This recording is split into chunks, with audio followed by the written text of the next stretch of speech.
ராம் திரைப்படமும் பருத்தி வீரனும் பண்ணும்போது இந்த வீட்டுல தான் இருந்தேன். ஒரு இன்டர்னல் எக்ஸாம் நடந்துச்சு. நான் தேர்ட் இயர், அவர் செகண்ட் இயர் படிச்சுட்டு இருந்தாரு. ரொம்ப சீரியஸ் எழுதி இருந்தாரு இங்கிலீஷ்ல. அவர் ஹேண்ட் ரைட்டிங் ரொம்ப அழகா இருக்கும். அவரு என்னடா நம்ம கூட சுத்திட்டு இருப்பாரு, ஒரு போட்டு எக்ஸாம் எவ்வளவு ஸ்பீட் ஆகுதான்னு எட்டி பார்த்தேன். இந்த பிள்ளைங்கள பாட்டு வந்து பாருங்க, ஏதோ என்ன முளத்தேன்ட்டு அந்த பாட்டை அப்படியே இங்கிலீஷ்ல எழுதிட்டு இருந்தாரு. மச்சான் கூட போனா எந்த இடத்துக்கு இந்த இவங்க 2 பேருக்கு கூட எங்க போனா 10 பேர் இருந்தா கூட அரண்டு ஓடிடுவாங்க. எப்பவுமே எங்க மச்சான் பிளேடு வச்சுப்பாரு. லவ் மேட்டர்ல எங்க காதல் மன்னன் தான். கமலாசன் என்ன கமலாசன் பொண்ணு கல்யாணத்துக்கு ரங்கராஜ் பாண்டி வந்திருந்தாரு. நான் ரொம்ப வியந்து கேட்டேன் அண்ணன், என்னன்னு அப்படியே நான் மனுஷங்களும் மதிக்க வேண்டாம், நான் மதஞ்சாயிரம் மறைக்கிறேன். ரங்கராஜன் பாண்டி எனக்கு ரொம்ப பிடிக்கும். கால் உடஞ்சு ஃப்ராக்சர் ஆகி ஹாஸ்பிட்டல் கூட்டி போய் வீட்டில் வச்சிருக்கோம். குணா பார்த்தே ஆனுட்டார். இவர் அப்படியே தூக்கிட்டு போய் கார்ல ஏற்றி அப்படியே வந்து காலுக்கு 4 சேரு காலில் வச்சுக்கிட்டாரு. படம் பார்த்து கத்திட்டே இருந்தார் கமலாசன். சீக்கிரம் டிவி கேட்கலாம் அண்ணன் எதிர்பார்க்க ரொம்ப எதிர்பார்த்துட்டு இருக்கேன். என்ன டிவிக்கே போகிற ரகசியம் இருக்கா? ரைட்டிலே அமைஞ்சிரும் டிவிகேவில் அமீர். நான் வந்து விஜயுடைய அரசியல் திருப்பரங்குன்றத்துல போராடினவன் பூரா நீங்க எவ்வளவுமே உள்ளூர்காரங்க. நீ முருகன் என்னுடைய முப்பாட்டன்னு நான் சொல்றேன், நீ என்ன சொல்ற? முருகன் வந்து தமிழ் கடவுள்னு நீ சொல்ற. திருப்பரங்குன்ற சில முருகன் கிட்ட போய் பாரத் மாதாக்கு சேர்ந்த தமிழ் கடவுள்கிட்ட அவர் கோயில் பாரா கோயில் தேர்தலில் அவர் பின்னடைவை சந்திச்சுட்டா அவர் போயிடுவாரு, பழையபடி சினிமா நடிகை போயிடுவாரு. அதை நான் ஏற்கலை. இப்போ போமாட்டார். ஒரு சினிமாலே நடித்தாலும் அவர் அரசியலில் இருப்பார். அவங்க அதிகாரத்தில் இருக்கிறதுனால இவரை வந்து தன்னுடைய வலைக்குள்ள சிக்க வைக்க முயற்சி செய்யலாம், ஜனநாயகன் திரைப்படத்தை தடுத்து நிறுத்தலாம், அதெல்லாம் நடக்கலாம். எனக்கு என்ன வருத்தம்னா அவங்க செய்யறதுல எதுவுமே புதுசா நான் பார்க்கல. இவருடைய அமைதியை தான் புதுசா பார்க்கிறேன். அந்த அமைதி ஆபத்துன்றது.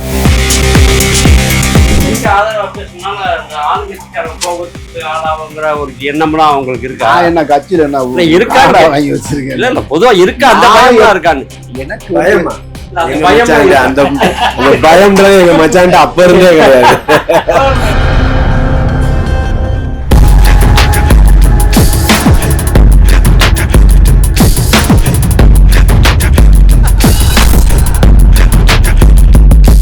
தை பிறந்தால் மொழி பிறக்கும்னு சொல்லுவாங்க. எல்லோருமே நிச்சயமாக நலமா இருப்போம் அப்படின்னு நம்புறேன்.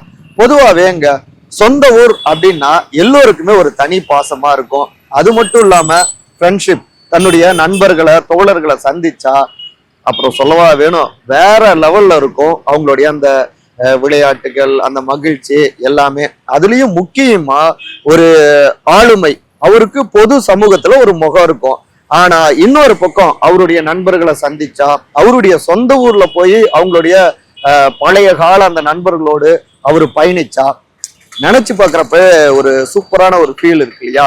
அப்படியாகத்தான் ஒரு முக்கியமான ஆளுமைய தேடி அவருடைய சொந்த மண்ணுக்கு, தாய் மண்ணுக்கு இங்க நம்ம வந்திருக்கோம். மதுரை மண்ணிலிருந்து உங்கள் சகோ சே த இளங்கோவன். யார் அந்த ஆளுமை?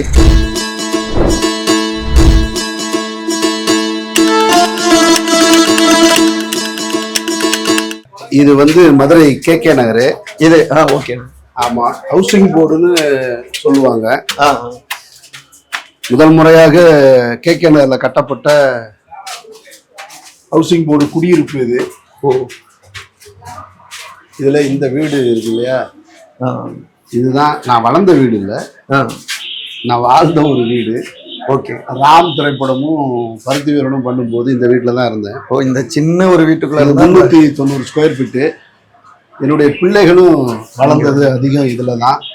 என்னுடைய பிள்ளைகளோட நினைவுகளில் அதிகம் நிறைஞ்சிருக்கிற வீடு இது மட்டும்தான், இந்த வீடு தான்.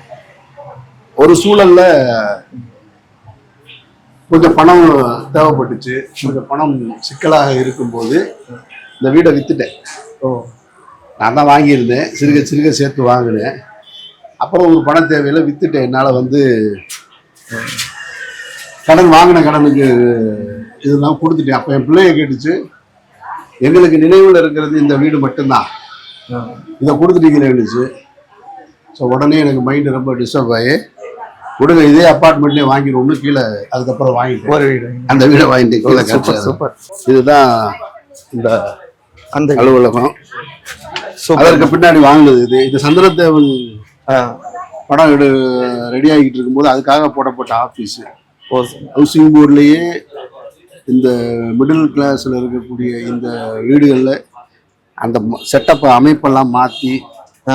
திண்ணையெல்லாம் போட்டு 390 ஸ்கொயர் ஃபீட்டை அழகா வைக்க முடியுமோ அவ்வளோ வச்சு சூப்பரா வாங்க. ஆமா, உட்காரு சுரேஷ். ஆமா, இதுதான் அந்த டைம்ல போடப்பட்ட ஆபீஸ் சந்தன டைம்ல. உள்ள வந்தோன்னா பிரம்மாண்டமா இருக்கு. சிம்பிளா அழகா இந்த பாதி டிசைன் பண்ணது இந்த அவன் தான். எனக்கு நேரம் மூத்த என்னுடைய சகோதரன். ஓ, ஓகே. ஆமா, இது சுரேஷ், என்னுடைய நெருங்கிய 30-40 ஆண்டு கால நண்பர் கல்லூரியில இருந்து. சூப்பர். இவன் அழகரு, சூப்பர். மக்கள் நீதி மையத்தின் வேட்பாளர். ஆஹா. அவனோட கல்லூரியில இருந்து 2 பேரும் எனக்கு 1 இயர் சீனியர். அவனோட செட்டு. ஆனா நாங்க எல்லாரும் ஒன்னாதான் ஃப்ரெண்ட்ஸா இருக்கு. அதனால சீனியர் ஜூனியர்ன்றதே கிடையாது. அப்போ உங்களை பத்தி இனிமே நீங்க சொல்றத விட உங்களுடைய ஃப்ரெண்ட்ஸ் கிட்ட கேட்டா எப்படி இருக்குன்னு தோணும். எல்லாம் நல்லதா சொல்லுவாங்களான்னு தெரியல. உண்மையை சொல்லுவாங்களா? உண்மையை சொல்லுவாங்க. அவன்கிட்ட கேட்டீங்கன்னா நிறைய கதை வச்சிருப்பான். அவரை பத்தி நிறைய விஷயங்கள் இருக்கு. ஆமா, நிறைய விஷயங்கள் இருக்கு டைரக்டர் அமீர் பத்தி.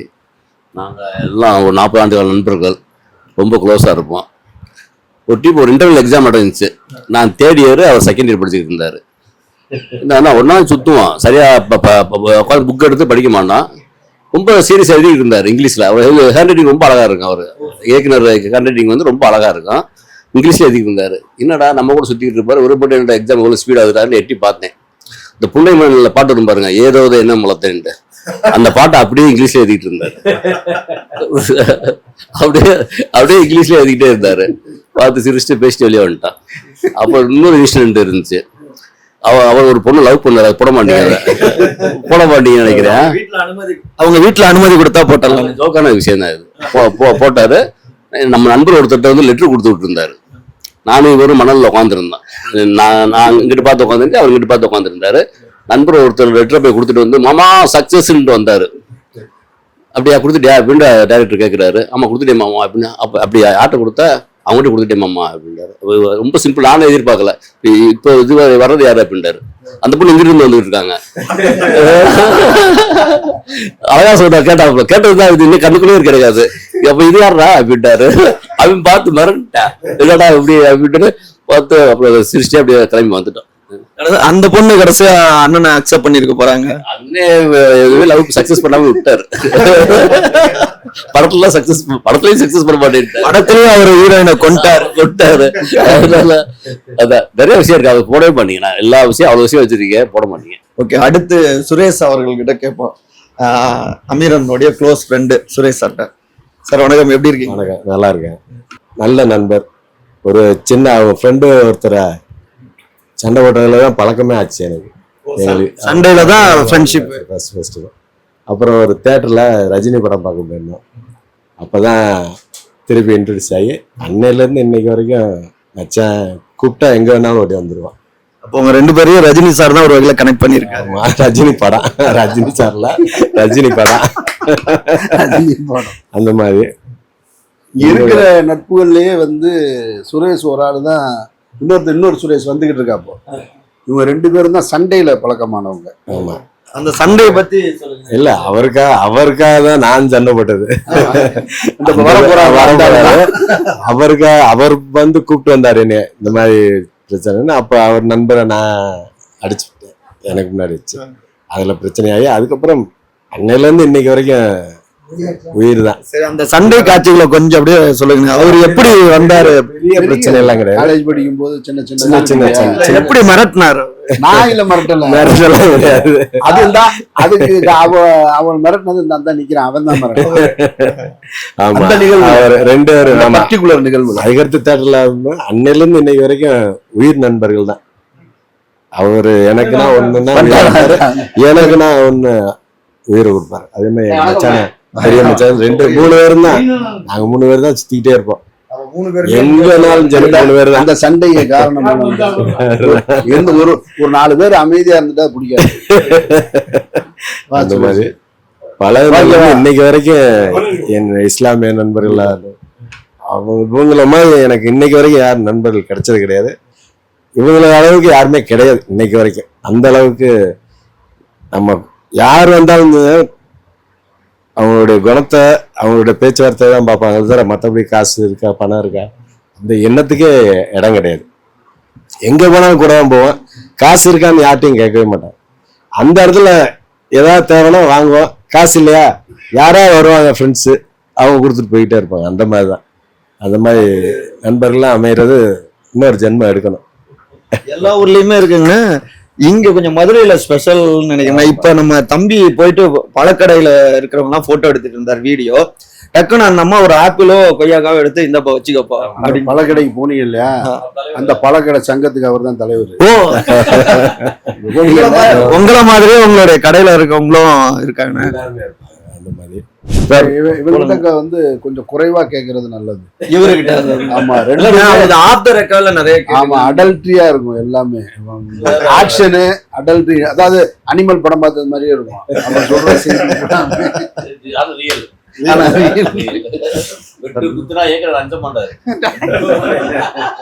அது படத்துல இருக்க மாதிரிதான் நிஜத்திலேயே அவரு.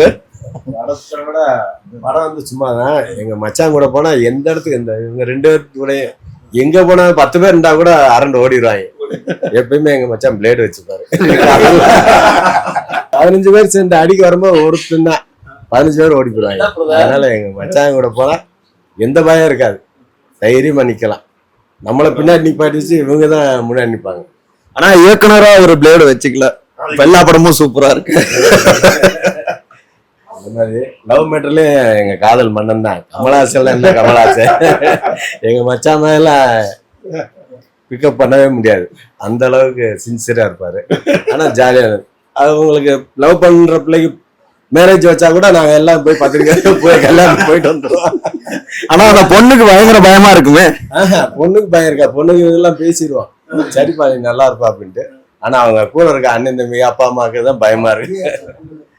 பயமா இருக்கும், ஐயோ இவர் வந்துட்டாரு அப்படின்ற ஒரு பயம் பயங்கரமா இருக்கும். ஆனா வெளியே வர்ற வரைக்கும் அவங்களுக்கு பயம் இருக்கும். அப்ப நாங்க பாட்டு கேஷுவலா போயிட்டு கேஷுவலா வந்துடுவோம். அது மாதிரில நிறைய இடம் நிறைய எவ்வளவு யாரு என்ன கூப்பிட்டாலும் சரி, ஒரு பிரச்சனைனா உடனே போயிடும். அப்படி போய் பேசி சரி பண்ணிட்டு வந்துடும். அந்த அளவுக்கு வர முடியாதுன்னு சொல்ல முடியாது. யார் எப்ப கூப்பிட்டாலும் சரி கிளம்பி போயிடும். இவரு இறங்கி களத்துல இறங்கி அடிதடி பண்ணுவாரா இல்ல நிறைய நிறைய நிறைய நிறைய அந்த மாதிரி நிறைய நடந்திருக்கு. அதெல்லாம் சொல்ல முடியாது. அது எங்க அலரன் கூட போனா சரி கம்பல் தூட்டு அவர் பின்னாடி போயிடுவாரு. அந்த சண்டை காட்சிகளை மறுபடியும் ஒரு ரீவைண்ட் பண்ணுங்க. இன்னொரு காட்சி சொல்றேன். கோரிப்பாளையத்துல மீனாட்சி காலேஜ் விட்டு பிள்ளைங்களாம் வருவாங்க. ஐயோ, நம்ம ஃப்ரெண்டு தங்கச்சி ஒருத்தன் கேள்வி பண்ணிட்டேன். கேள்வி பண்ணி அந்த பொண்ணு வந்து என்கிட்ட அமீர்ட்டையும் சொல்லுது. நாங்கள் கெஸ் பண்ணிட்டோம், இந்த பையன் தான் எங்களுக்கு தெரியும், அந்த பையன் தான் பிள்ளைய கேள்வி பண்ணுவேன் வைப்பேன் அப்படி இப்படின்ட்டு விட்டுட்டோம். கரெக்டாக அதே மாதிரி சனி போய் அப்படியே வரேன். வந்து நானும் அமீர் நிற்கிறேன், வணக்கம் பண்ணிட்டேன். 2 பேர்த்தையும் நான் அந்த பிள்ளைகிட்ட வந்தோடனே இவனான்னு கேட்டேன். ஆமான்ட்டுருச்சு. ஆமான்னு சொன்ன இவர் டைரக்டர் என்ன சொல்லிட்டாரு, இயக்குனர்ல அவரு என்ன சொல்லிட்டாரு, இப்போ அடிச்சா சரியா இருக்காரா, அந்த பிள்ளை மட்டும் தான் நிற்குது, காலேஜே விட்டுட்டான், எல்லா பிள்ளையும் வரட்டும்ட்டாரு.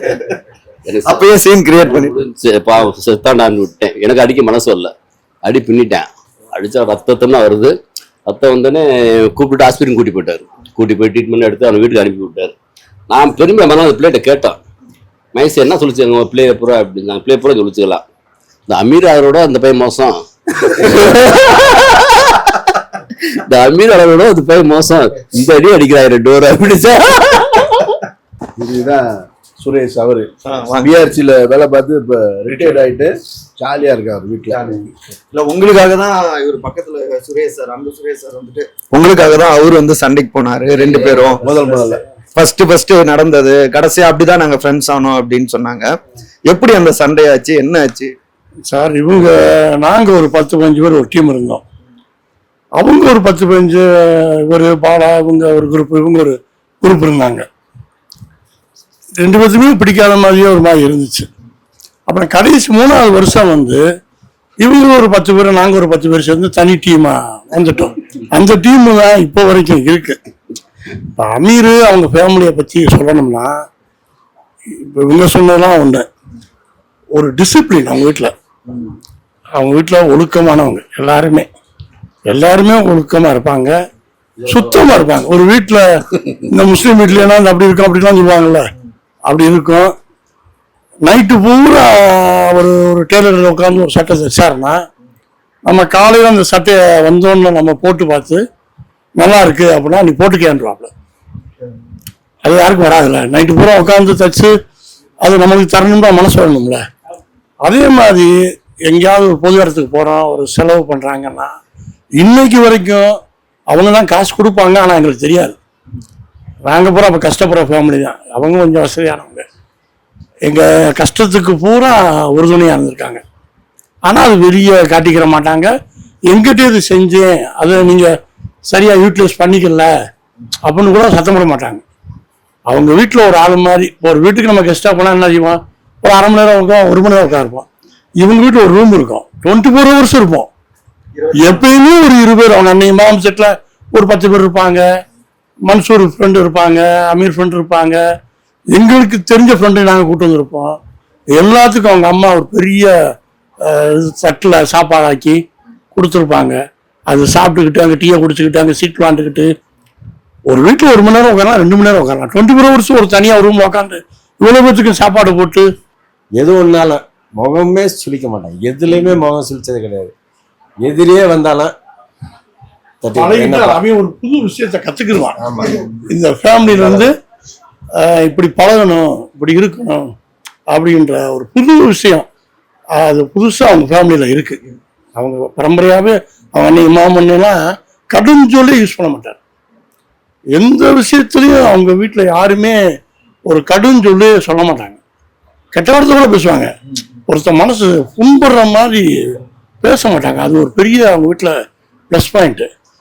அவங்கள வச்சு நாங்கள் எத்தனையோ ஃபேமிலி கையில் டெவலப் ஆகிருக்கோம். என்ன நிகழ்ச்சி ஆக்கி விட்டாப்புல தெரியுதுல, எனக்கு தெரியுது. அது ஒரு மாதிரி அந்த பிரச்சனை தான்.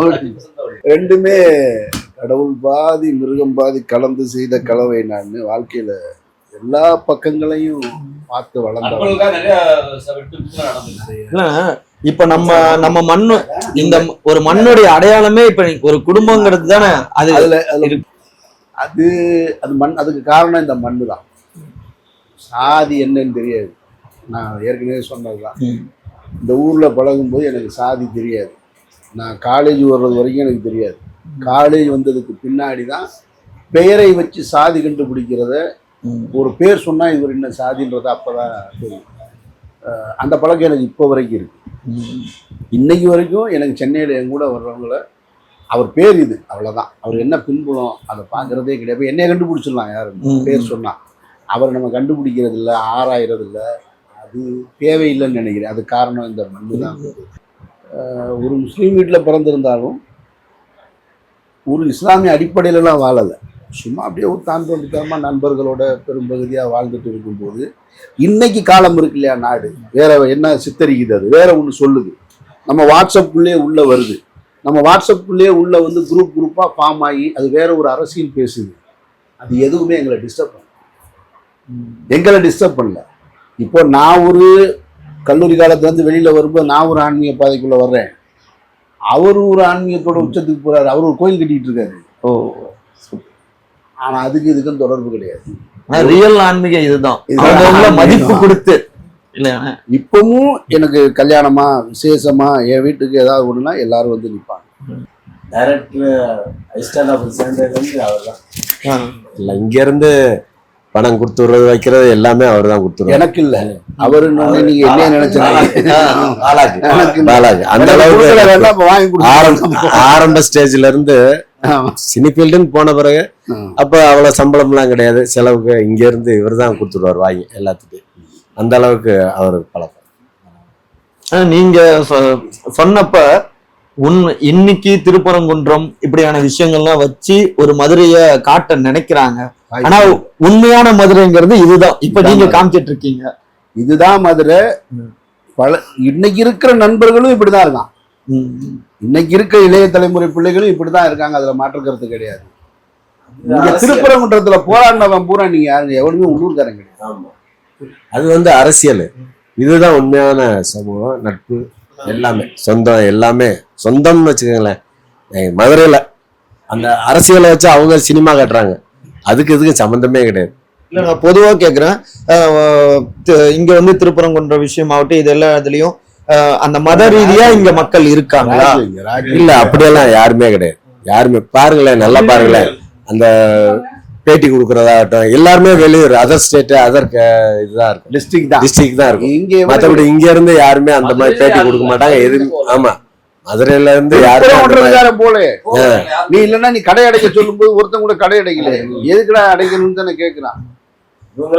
அந்த பிரச்சனை உண்டு பண்ணிருக்காங்களே தவிர ரொம்ப முக்கியமான இஷ்யூ நீங்க தொட்டுட்டீங்க. ஜீவா ராஜு உட்கார்வா ரெண்டு பேரும்.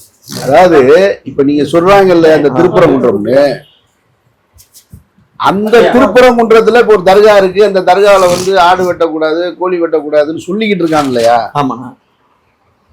இவங்கெல்லாம் அந்த தர்காவில வந்து ஆடு கோழி சாப்பிட்டு வந்தாளுங்கதான்.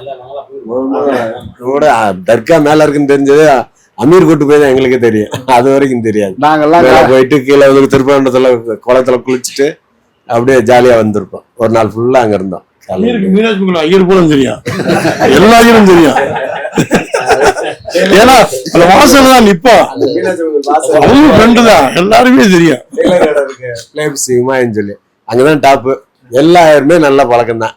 யாரும் மத ரீதியா யார்ட்டையும் பழக மாட்டா, அப்படி ஜாதி ரீதியா எல்லாருமே நண்பர்கள், எல்லாருமே நண்பர்கள் தான். அந்த அளவுக்கு தான் ஃப்ரெண்ட்ஷிப் இருக்கு. அதனாலதான் இன்னைக்கு வரைக்கும் அமீருக்கு உயிரை கொடுக்க ஏகப்பட்ட பேர் இருக்கு. இப்ப ஒரு ரிவ்யூ இருக்கு, நான் அப்படி டிஸ்மிஸ் ஆயிட்டேன், தேரதுக்காக டிஸ்மிஸ் ஆயிட்டேன். நல்ல செய்தியே சொல்ல மாட்டாங்க. நல்ல செய்தி எனக்கு அவனுக்கு இல்ல, ஒண்ணுமே இல்லை.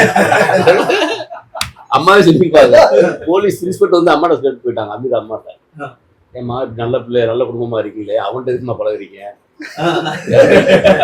அவன்கிட்ட எதுக்கு தம்பியை பழக விடுறீங்க அப்படின்னு சத்தம் போட்டு இன்ஸ்பெக்டர் சத்தம் போட்டு அடிக்க விட்டாங்க. அவன் சொன்ன கதைக்கும் இவனை நம்பி 90,000 பேர் ஓட்டு போட்டுருக்கான்.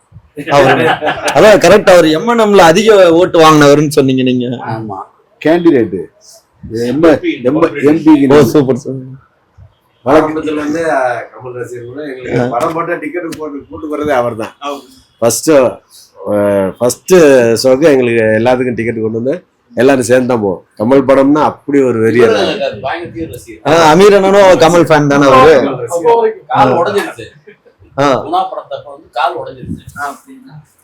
கால் உடஞ்சு ஃப்ராக்சர் ஆகி ஹாஸ்பிட்டல் கூட்டி போய் வீட்டில் வச்சிருக்கோம். அசைக்க கூடாது. படம் தளபதியும் வந்துருச்சு, குணா வந்துருச்சு. குணா பார்த்தே ஆகணும்ட்டாரு. என்ன அமீர், எப்படி அமீர் போகிறது, ஒன்றுமே வாய்ப்பே இல்லையா அமீர், எப்படியா பார்க்கணுன்றான்ட்டு எல்லாம் பிளான் பண்ணி இந்த மதி தேட்டர் பேக் சைடவே யாரும் டிக்கெட் கொடுக்க விடாமல் வச்சுருந்து இவர் அப்படியே தூக்கிட்டு போய் காரில் ஏற்றி அப்படியே வந்து காலுக்கு 4-2 சேரு காலுக்கு வச்சுக்கிட்டாரு. படம் பார்த்து கத்திட்டே இருந்தார். கமலாசிவால் கத்திக்கிட்டே இருந்தார்.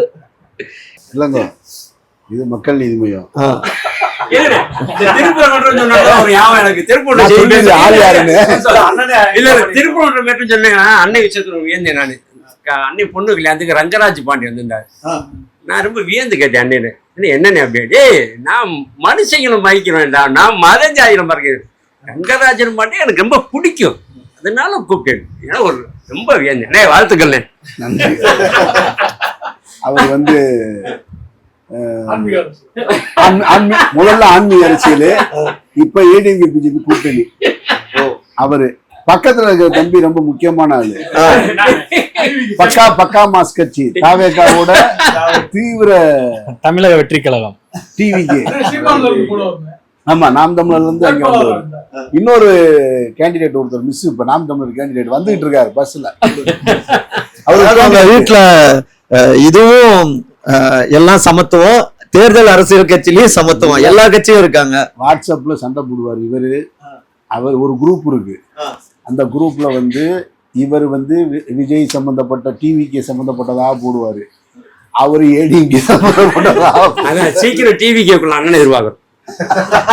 ரொம்ப எதிர்பார்த்துட்டு இருக்கான். நடந்துடும் சீக்கிரம். எல்லா பேரும் இருக்கோம்ல, எல்லாரும் என்ன சார், நான் என்னன்னா டிவிக்கு போறதாவது ரகசியம் இருக்கா? அம்பியோட டைட்டிலே அமைஞ்சிரும், டிவிகேவில் அமீர். எங்களையுமே விட்டு கொடுக்காம ஒரு பேஸ்ட் எங்களை யோசிக்க வைக்குதுல, எங்களை யோசிக்க வைக்குது. அவர் எங்கேயுமே அவரை விட்டு கொடுக்க மாட்டேங்கிறார். தளபதி விஜயை விட்டு கொடுக்க மாட்டேங்கிறார். அதனாலதான் எங்களுக்கு அந்த ஒரு சந்தேகம். ஒரு அவர் எல்லா பேட்டையும் சொல்லுவாரு நான் சந்தேகம் வருது சந்தேகம் வருது. எங்களுக்கு ஒரு மேல இப்ப சந்தேகம் வர காரணமே அதான். இல்ல, நான் வந்து விஜயுடைய அரசியலை வரவேற்கிறேன். முதல்ல இருந்து சொல்லிடுறேன், அவருடைய அரசியலை வரவேற்கிறேன். ஒரு புதிய சக்தி வரணும். அவர் எடுத்துட்டு வந்திருக்கிற தலைவர்களை அவர் அறிஞ்சிருக்காரா இல்லையா அதெல்லாம் தேவையில்லை. ஒரு பெரிய இளைஞர் கூட்டத்துக்கு நாம யாரை சொல்றோன்றது இருக்குல்ல. நம்ம ஒரு குடும்பத்துல நம்ம பிள்ளைகளுக்கு என்ன சொல்லி கொடுப்போம்? டே, இவர் வந்து என்னுடைய பள்ளி காலத்துல கல்லூரி காலத்துல எனக்கு உதவி செஞ்சவர்றா, மாமாவை மதிக்கணும்டான்னு சொல்லி கொடுக்கறது இருக்குல்ல. ஒரு குடும்பத்துல பெரியவங்கடா, நம்ம குடும்பத்துக்கு நல்லது செஞ்சுங்க. அதுபோல ஒரு அரசியல் கட்சி தலைவரா வரும்போது தன்னை நம்பி நிற்கிற லட்சக்கணக்கான மக்கள்கிட்ட இவங்கெல்லாம் யாருன்னு காட்டுறது இருக்குல்ல, அது ஒரு முக்கியமான பணியா பார்க்குறேன் நான். ஏன்னா அந்த இடத்துல தான் நான் வந்து ரஜினிகாந்த் அவருடைய அரசியலுக்கும் விஜய் அவருடைய அரசியலுக்கும் உள்ள வேறுபாடை பார்க்குறேன். அவர் எடுத்துட்டு வரும்போது ஆன்மீக அரசியல்னு சொன்னார். அதை என்னால் ஏற்கவே முடியாது. ஆன்மீகம் வேற, அரசியல் வேற. நீங்கள் வாழ்வியலோடு தொடர்புடையது தான் ஆன்மீகம். நீங்கள் என்னவா இருக்கிறீங்க அப்படின்றது. அரசியல் என்பது அதிகாரம் சம்பந்தப்பட்டது. நீங்கள் என்ன சாப்பிடணும், என்ன உடை உடுக்கணும், ஒரு சட்டம் என்ன, திட்டம் என்ன, அதோடு சம்பந்தப்பட்டது தான் அரசியல். ஆன்மீகம் என்பது உணர்வு பூர்வமானது. அது எப்படி அரசியலோட கலக்க முடியும்? அதில் நமக்கு உடன்பாடே கிடையாது. நான் ரஜினிகாந்த் அவர்களை நேசிச்சிருந்தாலும் தனிப்பட்ட முறையில் அதில் உடன்பாடுல நம்ம சொல்லிட்டோம். விஜயும் நினச்சிருந்தா சொல்லியிருக்கலாம். அவர் ஒரு மைனாரிட்டி இடத்துல இருந்து வர்றாரு. எனக்கு கூடுதலாக விஜய் மேலே உள்ளது என்னென்னா, விஜய் ஏன் ஜோசப் விஜய்னு இன்னும் சொல்ல மறுக்கிறாருன்றதா சொன்னார் முன்னாடி. நான் சொல்லுங்கன்ற, நீங்கள் அதை சொல்லணும். ஏன் சொல்லாமல் இருக்கீங்க? இங்கே யார் யாரோ வேறு ஒரு மாநிலத்திலிருந்து வந்தவன் தன்னுடைய சாதி பெயரையும் போட்டு வச்சுக்கிட்டு இருக்கும்போது இயற்பெயரை சொல்வதில் நமக்கு என்ன தயக்கம் வேண்டி கிடையாது? தயக்கமே கிடையாது. ஹரிஹர ராஜா சர்மா ஒரு முறை சர்க்கார் டைமில் ஒரு பிரச்சனையை கிளப்பும் பொழுது முதல் குரல் என்னுடைய குரல் தான். அப்பவும் அவர் ஜோசப் விஜயா இருக்காரு, இல்லை விஜய் முகமதுவா இருக்காரு, உனக்கு என்ன பிரச்சனைன்னு கேட்டேன். உன் பிரச்சனை என்ன? அன்னையிலிருந்து நான் வந்து அவர் ஹரிஹர ராஜா சர்மான்னு முழு பேர் சொல்லி தான் தமிழ்நாட்டிலே சொல்ற ஒரே ஆள் நான் ஒருத்தன் தான். யாருமே சொல்ல மாட்டேன். நான் சொல்லிக்கிட்டே இருப்பேன், உன்னை யாருன்னு நான் இந்த சமூகத்துக்கு சொல்ல வேண்டியது இருக்கு அப்படின்னு. அதனால இப்பவும் வந்து விஜய் அரசியலை வந்து நான் விமர்சிக்க, அப்பவும் இப்போ கடைசியாக ஒரு நிகழ்ச்சியில் கேட்கும்போது கூட விஜயுடைய அரசியல் பற்றி சொல்லுங்கும்போது நான் சரியான வார்த்தையை பயன்படுத்தினேன்னு நினைக்கிறேன். இவர் வந்து தவிர்க்கப்பட வேண்டியவர் அல்ல, சரி செய்யப்பட வேண்டியவர். ஒரு நல்ல வழிகாட்டுதல் தான் தேவை. அப்போ அதில் சில சிக்கல்கள் இருக்குது, தொடக்க காலகட்டத்தில் இருக்கும். இதெல்லாம் கடந்து போகும்னு நான் நம்புகிறேன். விஜய் இந்த தேர்தலில் வெற்றி பெறாரா இல்லையான்றதில்ல முக்கியம். ஆனால் விஜய் அரசியலில் இருப்பார்ன்றது என்னுடைய ஆழமான நம்பிக்கை. இவங்கெல்லாம் சொல்கிறாங்க இந்த தேர்தலில் அவர் பின்னடைவை சந்திச்சுட்டா அவர் போயிடுவார், பழையபடி சினிமா நடிக்க போயிடுவாருன்னு. அதை நான் ஏற்கலை. அவர் போக மாட்டார். ஒரு சினிமாலே நடித்தாலும் அவர் அரசியலில் இருப்பார். அது என்ன உறுதியாக சொல்ல முடியாது, நடிக்க மாட்டாரா இல்லையான்றது. அது வந்து காலம்தான் முடிவு பண்ணுவோம். அது அவங்களுக்கு தனிப்பட்ட விஷயம். ஆனால் அரசியலில் சினிமாவில் நடித்தாலும் இருப்பாருன்றது என்னுடைய இது. அடுத்த சட்டமன்ற தேர்தலெல்லாம் ஒரு மிகப்பெரிய ஒரு ஃபோர்ஸாக நிற்கிறதுக்கான வாய்ப்பு இருக்குது. அப்புறம் நான் அவர் வேணுன்றேன். என் மண்ணிலை என்னுடைய மண்ணில் என் மக்களை ஆள்வதற்கு என் மண்ணிலிருந்து ஒரு கட்சி உருவாறதுல எனக்கு என்ன சங்கடம்னு கேட்குறது. நீ பக்கத்து ஸ்டேட்லேருந்து திடீர்னு ஒரு நாள் ஓவர் நைட்டில் வந்து நான் பார்த்துக்கிற இந்த ஐபிஎஸ் வேலையை ரிசைன் பண்ணிவிட்டு இங்கே வந்து எனக்கு மாநில தலைவராக தேசிய கட்சி, நீ என் மண்ணுக்கு வேலை செய்யலை. நீ பிறந்து வளர்ந்தது இந்த மண்ணில். ஆனால் நீ யாருக்கு போய் வேலை செஞ்ச? பக்கத்து ஸ்டேட்டில். பக்கத்து ஸ்டேட்டில் இருந்துக்கிட்டு ஐ ஆம் ப்ரௌடு இப்போ கன்னடிகான்னு சொல்லிட்டு நீ இந்த மாநிலத்துக்கு வர்ற. சரி, இந்த மாநிலத்துக்கு வந்து ஒரு ரீஜனலாக பாலிடிக்ஸ் பண்ணுறியானா அதுவும் பண்ண மாட்டேன்ற. நீ வந்து ஒரு நேஷனல் பாலிடிக்ஸை தூக்கிட்டு வர்ற. என்னுடைய மாநிலத்துக்கு தேசிய அரசியல் வேணான்னு நினைக்கிறவன் நான். அந்த தேசிய கட்சிக்கு நீ வந்து ஒரு தலைவராக இருந்து நீ என்ன ஆளணும்னு நினைக்கும் போது என் மண்ணில் பிறந்து என் பக்கத்திலே இருந்து ஒருத்தர் இந்த மண்ணை ஆள்றதுல நான் எப்படி தடுக்க முடியும்? அப்போ நான் என்ன பார்க்குறேன், சரியா செய்றீங்களான்னு தான் பார்க்குறேன்.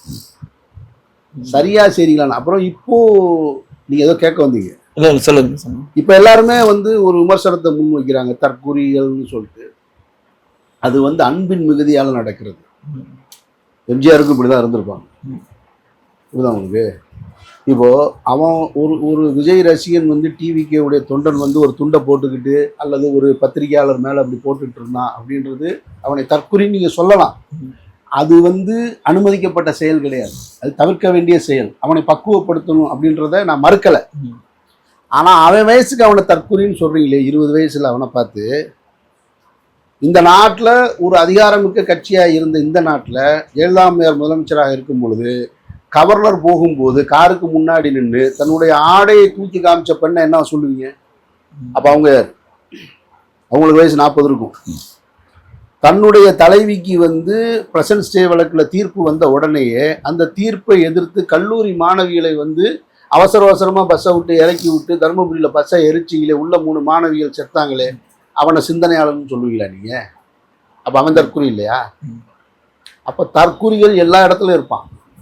அப்படி சொல்லி ஒதுக்கிற வேணான்னு நினைக்கிறேன். அவனை சரி செய்ய, அவன் யாரு? அவன் புரியாமல் ஒரு வேலை செஞ்சுக்கிட்டு இருக்கான். அவனுக்கு புரிய வைங்க. டே இது இல்லை தம்பி அரசியல். நீ படம் பார்க்கும்போது கட் அவுட்டுக்கு போய் பால் ஊற்றுன, மாலை போட்ட, விசில் அடிச்சே வேற, அதே மனநிலையோடு இங்கே வராது அப்படின்னு நம்ம தான் சொல்லணும். இன்னைக்கு அவனுக்கு 22 வயசு அவன் செய்வான். நானும் தான் அப்படி தான் இருந்தேன். தலை மேலே ஏறி போய் நான் குணாப்படத்துக்கு போனோன்னு நான் அதான் மக்கள் நீதி ஆரம்பிச்சோன்னே உறுப்பினர் கார்டா போய் வாங்கினேன். இவன் இருக்கான், நான் அவரோட நெருக்கமாக இருக்கேன், நான் ஒரு நாள் கூட போய் வாங்கலை. அப்போ நான் அவர்கிட்ட இதே கேள்வியை முன் வச்சேன், உங்கள் அரசியல் என்னன்னு எனக்கு சொல்லுங்க, அதை தெரிஞ்சுக்க நான் விரும்புகிறேன். ஏன்னா உங்கள் பிரச்சனை வேற, என் பிரச்சனை வேற. இப்போது இங்கே வேறு வேறு சமூகத்தை சேர்ந்தவர்கள், வேறு வேறு மொழி பேசக்கூடியவர்களாக இருந்தாலும் எல்லாம் ஒன்றா நம்ம இருக்கோம். ஒரு பிரச்சனையும் கிடையாது நமக்குள்ள. ஆனால் அரசியலாக ஒரு பிரச்சனை இருக்கு. ஆனா அவரு திரு விஜய் அவரு பின்னாடி பாஜக அப்படின்னு சொல்லிட்டு சொல்லப்படுது. எல்லாருமே கூட கூட்டணி வச்சுட்டு வந்தவங்க தான் இங்க இருக்கிற எல்லாருமே. எல்லாரும் ஒரு தடவை போயிட்டு சோரம் போயிட்டு வந்தவங்க தான். பச்சையா சொல்லணும்னா பாப்போம், அதையும் பார்த்துருவோம். அது நிரந்தரமா இருக்க முடியாதுல்ல. நீங்க பெரியாரை கொள்கை தலைவராகவும் காமராஜரையும் அஞ்சலை அம்மாளையும் வேலுநாச்சியாரையும் அண்ணாவையும் எம்ஜிஆரையும் காமிச்சிட்டு நான் பிஜேபி சித்தாந்தத்தை எடுத்து எப்படி வாழ முடியும், எப்படி என்னுடைய தொண்டனுக்கு சொல்லிக் கொடுக்க முடியும்? சொல்லிக் கொடுக்கவே முடியாதுல்ல. இருக்கலாம், இன்னைக்கு அவங்க அதிகாரத்தில் இருக்கிறதுனால இவரை வந்து தன்னுடைய வலைக்குள்ள சிக்க வைக்க முயற்சி செய்யலாம், ஜனநாயகன் திரைப்படத்தை தடுத்து நிறுத்தலாம், அதெல்லாம் நடக்கலாம். எனக்கு என்ன வருத்தம்னா அவங்க செய்யறதுல எதுவுமே புதுசா நான் பார்க்கல. இவருடைய அமைதியை தான் புதுசா பார்க்குறேன். அந்த அமைதி ஆபத்துன்றது. சென்சார் போர்டு விஷயத்துல எதுவுமே அவர் பேசாம, அது ரொம்ப ஆபத்துன்னு நான் சொல்றேன் நான். ஆனா சரியாகும் நம்புறேன். ஒரு எண்ணம்லாம் அவங்களுக்கு இருக்கா? என்ன கட்சியில என்ன இருக்கா வாங்கி வச்சிருக்கேன்? இல்ல பொதுவா இருக்கா அந்த பயம்லாம் இருக்கான்னு? எனக்கு பயமா அந்த பயம்ன்றது எங்க மச்சான்ட்டு அப்ப இருந்தே கிடையாது. அதுதான் சொல்றேன். கூட போகும்போது எங்களை பின்னாடி பாட்டி அவங்கதான் முன்னாடி நிற்பாங்க. எந்த பிரச்சனை இல்லை. அந்த பயம்ன்றது துளி கூட எங்க மச்சான் ஆதரவு நிலைப்பாடுல இருக்கிறவங்க அதுக்காக அந்த கேள்வி கேட்டேன். என்ன ஆதரவு நிலைப்பாடு? ஆளுங்க ஆதரிக்கிறேன். ஆளுங்கட்சி ஏதாவது உங்களை எதிர்த்து ஏன் ஆதரிக்கிறேன்? ஏன் ஆதரிக்கிறேன்? சமூக நீதி அவ்வளவுதான். அவ்வளவுதான். எனக்கு என்ன அரசியல் தேவை? இப்படி போத விஜயை முன்னிறுத்தி பேசினால அவங்க கோவப்பட்டு என்ன இதுவரை கொடுத்துக்கிற செக்க நிறுத்திடுவாங்க. மந்த்லி பேமெண்ட் படத்துக்கு ஏதாவது தடை பண்ணிடுவாங்க. எல்லாமே நடந்துக்கிட்டு தான் இருக்கு. இன்னும் இவரு திரு விஜய் அவரு ஒரு வார்த்தை கூட பாஜக அப்படின்னு எங்கேயுமே சொல்ல மாட்டாங்க. கொள்கை எதிரின்னு சொல்லிட்டோம். அதுக்கு மேலே நீங்க புரிஞ்சுக்குங்க. நீங்க நாங்களாம் கொள்கை எதிரின்னு அதுக்கு மேல என்ன சொல்லணும்? அவ்வளவு தெளிவு இருந்திருந்தா அவர் பாண்டிச்சேரியில போய் திமுக எதிராக பேசணும். அங்க போய் அங்க கூட்டணியே பாஜக தான் சொல்றேன்ல. இவருக்கு புரிதல் இல்லை, ஆனா புரிஞ்சுப்பாருன்னு நம்புறேன். அதுல நான் தெளிவா கொடுப்போம், வெயிட் பண்ணுவோம்னு சொல்றேன். நீங்க எல்லாரும் ஒரு கணக்கு போறீங்க, அவர் இந்த தேர்தலோட போயிருவாருன்னு. போக மாட்டாருன்றது போக மாட்டார். அவர் இருப்பாரு. அதுக்குள்ள அவர் சரியாகி வர்றாரா இல்ல நம்ம சரிப்படுத்துறோமான்றதா நம்ம பொறுத்து. என்ன சரி பண்ணணும்? ஒண்ணு இல்லை. இன்றைக்கு எல்லாருக்கும் ஒரு கட்டமைப்பு கருத்தியல்ல தெளிவா இருக்கு. நான் என்ன செய்ய வந்தேன், இந்த சமூகத்துக்கு எது தேவை? வீட்டுக்கு ஒரு காரு கொடுக்கணும், வீட்டுக்கு ஒரு பைக்கு கொடுக்கணும், எல்லாருக்கும் வீடு இருக்கணும் அப்படின்றது இருக்கு இல்லையா? அது அறிவுபூர்வமானது இல்லை. உலகத்துல எந்த நாடு இது வரைக்கும் கொடுத்ததில்லை, கொடுக்கவும் முடியாது, எவனாலே இருந்ததில்லை. உலகின் மிக பணக்கார நாடுன்னு சொல்லக்கூடிய, மிக வலிமை வாய்ந்த நாடுன்னு சொல்லக்கூடிய கட்டமைப்பு இருக்கக்கூடிய அமெரிக்காவில் பிச்சைக்காரன் இருக்கத்தான் செய்கிறான். அங்கேயே ரோட்ல படுத்திருக்கான், வீடு இல்லாதவன் இருக்கான், கார் இல்லாதவன் இருக்கான், பைக் இல்லாதவன் இருக்கத்தான் செய்கிறான். அரபு நாடுகளில் உணவுகள் மழை போல வீணடிக்கப்படுது. அங்கேயும் பசியோட பட்டினியோட படுத்திருக்க தான் செய்யறான் ஒரு மூலையில. ஆப்பிரிக்க நாடுகள் முழுக்க அரபு நாடுகளில் வீணடிக்கப்படுற உணவுகள்லாம் ஆப்பிரிக்க நாடுக்கு போச்சுன்னா ஒரு 10 வருஷம் அவன் நிம்மதியாக வாழ்வான், அப்படி இருக்கு. இது இந்த உணவு அந்த நாட்டுக்கு போய் சேர்றதில்லை. இதெல்லாம் ஒரு சர்வதேச அரசியல். அது மாதிரி இங்கே யாரும் எல்லாரையும் சமமாக வச்சு அது தேவையில்லை, அது யாரும் விரும்பவும் இல்லை. இப்போ நீங்கள் கார் கொடுக்குறீங்க, எனக்கு கார் வேணான்னு நான் நினைக்கிறேன், நான் என்ன செய்யறது? சரி, இப்போ நாளைக்கு கார் வந்துருச்சுன்னா இருக்கிற கார் என்ன பண்ணுறது? சரி, அந்த புது கார் வருதுன்னு இந்த பழைய காரை விற்கவும் முடியாது, ஏன்னா அவன் வாங்க மாட்டான்ல. ஏன் எனக்கும் கார் வருது, நான் ஏன் ஓன்ட்ட கார் வாங்கணுமா? அப்போ இது இல்லை. இந்த நீங்கள் இலவசங்களை எதிர்த்து திரைப்படங்களில் பேசுனீங்க, நீங்கள் செயல்முறைக்கு வரும்பொழுது காரு பைக்குன்னு எனக்கு போய் ஆசை காட்டக்கூடாது. எனக்கு அதெல்லாம் வேணாம், நான் சம்பாரிச்சு வாங்கிக்கிறேன். நான் இதே மதுரையில் நடந்து போயிருக்கேன், இதே மதுரையில் பஸ்ஸில் பயணிச்சிருக்கேன், ஆட்டோவில் பயணிச்சிருக்கேன், இன்னைக்கு காரில் பயணிக்கிறேன். அது என்னுடைய வாழ்க்கை தரத்துக்கு ஏற்ற மாதிரி நான் மாற்றிக்கிறேன். அதுபோல் ஒவ்வொருத்தனுடைய வாழ்க்கை தரத்துக்கு ஏற்ற மாதிரி மாற்றிக்கிடுவான். அதை நம்ம செய்ய வேண்டியதில்லை. நம்ம செய்ய வேண்டியது அவனுடைய வாழ்வாதாரத்தை உறுதிப்படுத்துறது, அவனுடைய உரிமைகளை அவன்கிட்ட பறிக்காமல் இருக்கிறது, அவனுக்கான சுதந்திரத்தை கொடுக்கறது, அவனை சமத்துவமாக நடத்துறது.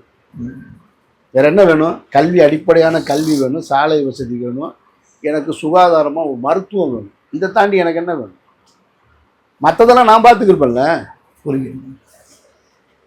அப்போ இதைத்தான் சொல்லணும். இந்த அரசியலை தான் திரும்ப திரும்ப சொல்லணும். இங்கே சண்டை போடாத, நீ யாரா வேணாலும் இரு, என்ன கருத்தா வேணாலும் இரு, நீ மனசுக்குள்ள சாமி இருக்கலாம், இல்லாமல் போகலாம், உனக்கு கடவுள் வேணும்னு நினைக்கலாம், வேணான்னு போகலாம், அது உன்னுடைய உரிமை. ஆனால் உன்னுடைய கருத்தை இன்னொருத்தட்ட வலுக்கட்டாயமாக திணிக்காத. அன்பாக விவாதம் செய், எடுத்து சொல்லு, கேட்டான்னா வச்சுக்க, கேட்கலையா அதை காரணம் காட்டி அடிக்காத. நீ முருகன் என்னுடைய முப்பாட்டன்னு நான் சொல்கிறேன், திருப்புறம் ஒன்றிய சில முருகன்கிட்ட போய் பாரத் மாதா கி ஜெயன்னு தமிழ் கடவுள்கிட்ட அவர் கோயிப்பாரா கோயிக்க மாட்டாரா? முருகனுக்கும் பாரத் மாதா கி ஜெய்க்கு ஏதாவது தொடர்பு இருக்கா?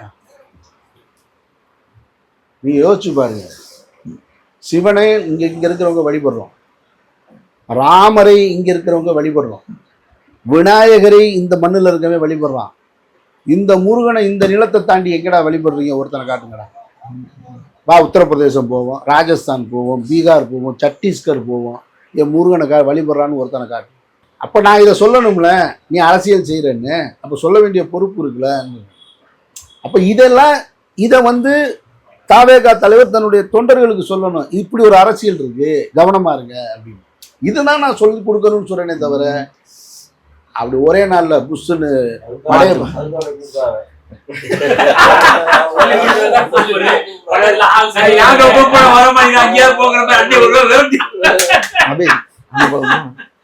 ஓகே, நம்ம ரொம்ப நேரம் அரசியல் பேசிட்டோம்னு நினைக்கிறேன்.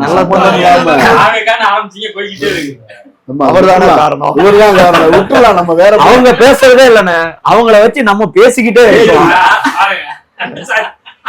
நீங்க பேசுங்கன்னு தான் நாங்க சொல்லிட்டு இருக்கோம், பேச மாட்டேங்கிறாரு. நாங்க வேற ஒரு அரசியல் நகர்வுகளை நோக்கி போயிட்டு இருக்கோம், அது அவருக்கே தெரியாது. அரசியல் சதுரங்கத்தை நாட்டி போப்பா, நம்ம இதை விட்டுட்டாங்க. இந்த கல்லூரியில புத்தகத்தை நான் படிக்கல, ஆனா மனிதர்களை படிக்கிறதுக்கு எனக்கு வாய்ப்பை ஏற்படுத்தி கொடுத்தது இந்த கல்லூரி தான்.